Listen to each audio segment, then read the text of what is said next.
Prayer చేస్తున్నారు. ఈ songs prayers జరుగుతుంటే చుట్టూ ఉన్న ఖైదీలు వింటున్నారట. వాళ్ళ సాంగ్స్లో అర్థాలు ఉన్నాయి, వాళ్ళ సాంగ్స్లో పరమార్థాలు ఉన్నాయి. ఈ ట్రెండ్లో ఉన్న సాంగ్స్లో డీజే దాడా దాడా దాడా దాడా డీజేలు ఉన్నాయి. యేసుప్రభు వారిని లవర్ను పాడినట్టు పాడుతున్నారు. యేసుక్రీస్తు వారికి వచ్చి ఏవే పోవే రావే అంటున్నారు. ఎవరిని ఏవే పోవే అనేది భయం లేని పాటలన్నీ వచ్చినాయి. ఒకప్పుడు పాటలు కదిలిపోయారు, పాటలని మారిపోయిన ఉన్నారు తెలుసా. నేను ఒకటి అందులో పాటలు విని మారిపోయిన వాళ్ళు ఒకరు. మరణానికి వచ్చిన ఒక పాట విన్నప్పుడు నేను కదిలిపోయాను. అందులో రియలిస్టిక్గా కొన్ని వీడియోస్ చూపించారు. ఎన్టీ రామారావు గారిది, నాగేశ్వరరావు గారిది. ఆ టైంలో చనిపోయిన సౌందర్య హెలికాప్టర్లో చచ్చిపోయిందిగా. ఈ వీడియోస్ అని చూస్తున్నప్పుడు ఆవిడ ఆ ఫేవరెట్ హీరోయిన్, ఆవిడ పేరు మేడమెన్స్ పడిపోయింది కదా, హిందీ హీరోయిన్, ఆవిడ పేరు దివ్య భారతి. వీళ్ళందరినీ చూపిస్తుంటారే ఏట్రా ఏం చెప్తున్నారు అన్నప్పుడు ఆ కవి వ్యక్తీకరణ ఎంత విచిత్రంగా ఉందో. సాంగ్స్ మనుషుల్ని కదిలించాలి, సాంగ్స్ మనుషులను తట్టి లేపాలి, పాటలు మనుషులకి బోధ కలిగించాలి. ఇలాంటి సాంగ్స్ పాడుతున్నాడు. సాంగ్స్ పాడుతూ ఖాళీగా ఉన్నాడా, ఇక వర్షిప్ అయిపోయింది, చక్కగా తినేసి పడుకుందాం అనుకున్నాడా, సంఘానికి లెటర్స్ రాశాడు. ఆ లెటర్స్లో ఒక లెటరే పిలిపిలికి రాసిన పత్రిక. అందులో విచిత్రమైన పదం వాడుతున్నాడు. ఆ మొదటి అధ్యాయంలో ఏమని వాడుతున్నాడు? 60లో రాస్తున్నాడండి. ఇదంతా ఎప్పుడు జరిగిందంటే క్రీస్తు శకం 60లో జరుగుతుంది. అప్పుడు లెటర్ రాస్తున్నాడు. ఏమని రాస్తున్నాడు? మొదటి అధ్యాయం 30వ వచనం, క్రీస్తునందు విశ్వాసం ఉంచటం మాత్రమే కాక ఆయన పక్షమున శ్రమపడుటయు ఆయన పక్షమున మీకు అనుగ్రహింపబడను. మీకు విచిత్రంగా అనిపిస్తుందో లేదో, క్రీస్తునందు విశ్వాసం ఉంచితే సరిపోదు, ఒకదానికి ప్రిపేర్ అయిపోవాలట. చెప్పండి, ఆయన పక్షమున శ్రమ అనుభవించడానికి ప్రిపేర్ అయిపోవాలి. పౌలని నన్ను సువార్త చెబుతున్నందుకు నన్ను జైల్లో ఎందుకు పెట్టారంటే, మీరు కారణాలు ఏమి ఎతక్కండి, నేను రక్షణ పొందినప్పుడే ప్రిపేర్ అయిపోయాను. ఆయన పక్షమున నేను శ్రమ పడ్డానికే మెంటల్గా ప్రిపేర్ అయిపోయాను. మరలా ఒక సువార్థికుడిగా, ఒక విశ్వాసిగా మనం రక్షణ పొందిన వెంటనే దేవుడికి మనకిచ్చే బంపర్ ఆఫర్ ఏంటో తెలుసా? శ్రమలు. ఏ చర్చిలో చెప్పరండి ఇవి, ఎవరు చెప్పడానికి ఇష్టపడరు, ఇలాంటివి చెప్పినా రారు.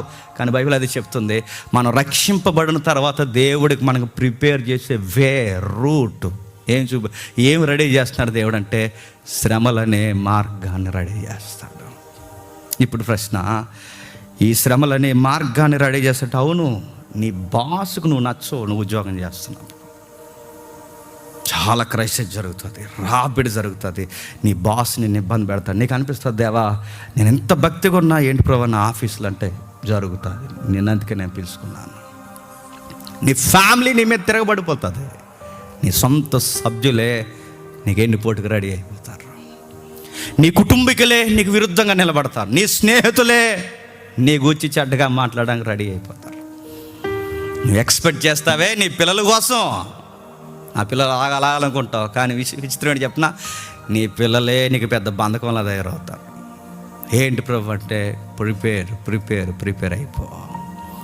ఇప్పుడు ఇన్ని ప్రశ్నలు అడుగుతున్నాను. ఉద్యోగస్తులకి ఉద్యోగాల్లో ఇబ్బందులు ఉన్నాయి, బాస్ వలన ఇబ్బందులు కలుగుతున్నాయి, స్నేహాల వల్ల ఇబ్బందులు కలుగుతున్నాయి, కుటుంబం వలన ఇబ్బందులు కలుగుతున్నాయి, ఎన్నో శ్రమలు కలుగుతున్నాయి. ఈ శ్రమలన్నిటి వెనకాల ఇప్పుడు ప్రశ్న, అసలు శ్రమలు ఎలా వస్తాయి చెప్పాలి. నాకు 2-3 కారణాలు చెప్పండి. శ్రమలు అనేవి ఎలా వస్తాయి? అలా వస్తాయి అనకూడదు. శ్రమలు అనేవి ఎలా వస్తాయి చెప్పండి. శ్రమలు అనేవి ఎలా వస్తాయి? 2-3 కారణాలు చెప్తాం. మన స్వయంకృత అపరాధం వలన వస్తాయి అంటాం. మిమ్మల్ని అడుగుతున్నాను చెప్పండి, శ్రమలు అనేవి ఎలా వస్తాయి? కరోనా టైంలో అడిగారట, శ్రమలు ఎలా వచ్చారంటే, ఇప్పుడు మనం అడుగుతున్నాం అలాగే ప్రశ్న, కరోనా ఎలా వచ్చిందంటే ఆడు సిగ్గు లేకుండా అన్నాడట, ఆ ఇదిలోకి వచ్చి ఈ ఇదిలో నుంచి ఆ ఇదిలోంచి పోయి అలా పోయింది అన్నాడట. అది కాదు ఆన్సరు. శ్రమలు అనేవి ఎలా వస్తాయి డైరెక్ట్ చెప్పండి. మనకు శ్రమల గురించి తెలియాలండి. మనకు తెలియకపోతే మన కాపురాలు చేయడం రాదు, మనకు తెలియకపోతే మనకు సువార్త చేయడం రాదు, మనకు శ్రమల గురించి తెలియకపోతే ఆ శ్రమలలో ఎలా ఆనందించాలో మనకు తెలియదు. ఎక్కడో మీరు గమనించండి, మన ప్రియులు చనిపోయిన ఆ శవం ముందు కూర్చున్నప్పుడు బయటకు బాధపడతాం, కానీ లోపల ఎక్కడో ధైర్యం ఉంటుందండి. అది ఎప్పుడు వస్తుంది? ఆ ధైర్యం, ఆ నిండుతనం ఎప్పుడు వస్తుందంటే, బైబిల్లో అవే నీకు తెలియాలి. ఇప్పుడు మళ్ళీ అడుగుతున్నాను, శ్రమలు ఎలా వస్తాయి? మళ్ళీ ప్రశ్న, సాతానుగాడి వల్ల వస్తాయా, దేవుని వల్ల వస్తాయి చెప్పండి. రెండిట్లు ఎదురు చెప్పండి. సాతానుగాడి వల్ల వస్తాయి శ్రమలు, దేవుని వల్ల వస్తాయి చెప్పండి. చెప్పాలి. గేట్లు వేసి అంటే ఎవరు వెళ్ళకండి చెప్పండి. సాతాను వల్ల వస్తాయా, దేవుడి వల్ల వస్తాయా? అరే ఎంత సింపుల్గా వస్తుందండి. శ్రమలు అనేవి ఎవరి వల్ల వస్తాయి? సాతానా, దెయ్యమా? దెయ్యం వల్ల వస్తాయా? క్షమించండి, దెయ్యం సాతాను. దేవుని వల్ల వస్తాయా, దెయ్యం వల్ల వస్తాయా? దేవుని వల్ల వస్తాయా, దేవుని వల్ల వస్తాయా, దెయ్యం వల్ల వస్తాయా? చెప్పాలి. మీరు ఎలా చెప్పరు కానీ రెఫరెన్స్ చూద్దాం ఒకసారి. ద్వితీయోపదేశకాండం చూడండి ఒకసారి. ద్వితీయోపదేశకాండం మైండ్ బ్లాక్ అయిపోయే విషయాలు ఉన్నాయి అక్కడ. ద్వితీయోపదేశకాండం 32వ అధ్యాయం. ద్వితీయోపదేశకాండం 32వ అధ్యాయం. వీటి వివరణ మనకు తెలియక దేవుడి కోసం ఇలా చెబితే సొసైటీ ఏమనుకుంటుందని కొంతమంది ఈ వచనాల జోలికి పోవడం మానేశారు, ఎప్పుడో మానేశారు. కానీ మనం టచ్ చేద్దాం. 32వ అధ్యాయం, ద్వితీయోపదేశకాండం 32వ అధ్యాయం 39వ వచనం చూడండి. ద్వితీయోపదేశకాండం 32వ అధ్యాయం 39వ వచనం.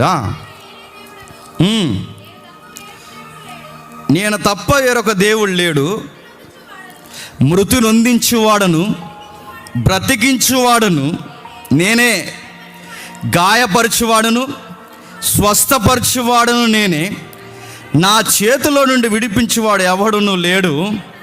నేను తలతలలాడు నా ఖడ్గము నూరి నా చేత న్యాయం పట్టుకుని ఎడల నా శత్రువులకి ప్రతీకారం కలగజేద్దును. అక్కడ మాట ఉంది చూడండి. మృతునుందంటే చంపేవాడిని నేనే, చెప్పండి, బతికించువాడు నేనే. ఇప్పుడు బాగా వినాలి. చచ్చిపోయే వాళ్ళందరూ ఎవరి వాళ్ళు చచ్చిపోతున్నారు చెప్పండి? కాజ్ ఏదైనా చెప్పండి. యాక్సిడెంట్ అంటారో, రోగం అంటారో, ప్రమాదాలు ఎన్ని అయితే చెప్తారో, కారణాలు ఎన్నైనా చెప్పండి. బైబిల్ చెప్పింది చనిపోయే వాళ్ళు ఎవరి వలన చనిపోతారు చెప్పాలి. చెప్పండి ధైర్యంగా. దేవుడి వలన చనిపోతారు. బతుకున్నామంటే ఎవరి వలన బతుకుంటాం. ఇప్పుడు కింద మాట, గాయపడ్డామంటే ఎవరి వలన గాయపడతాం? శ్రమ పడ్డామంటే ఎవరి వలన శ్రమ పడతాం? ఇప్పుడు ఒప్పుకున్నా నచ్చినా నచ్చకపోయినా ఒప్పుకోవాలి. శ్రమలు ఎవరి వలన వస్తాయి చెప్పాలి. మరి సాతానుగాడు అంటారు కదా మన పెద్దల దగ్గర నుంచి, అలా అంటారు, అలవాటు అయ్యింది. దానికి కూడా ఆన్సర్ ఉంది. కానీ సాతానుగాడు కాదు, గుర్తుపెట్టుకోండి, దేవుడే శ్రమలు అనుమతిస్తాడు.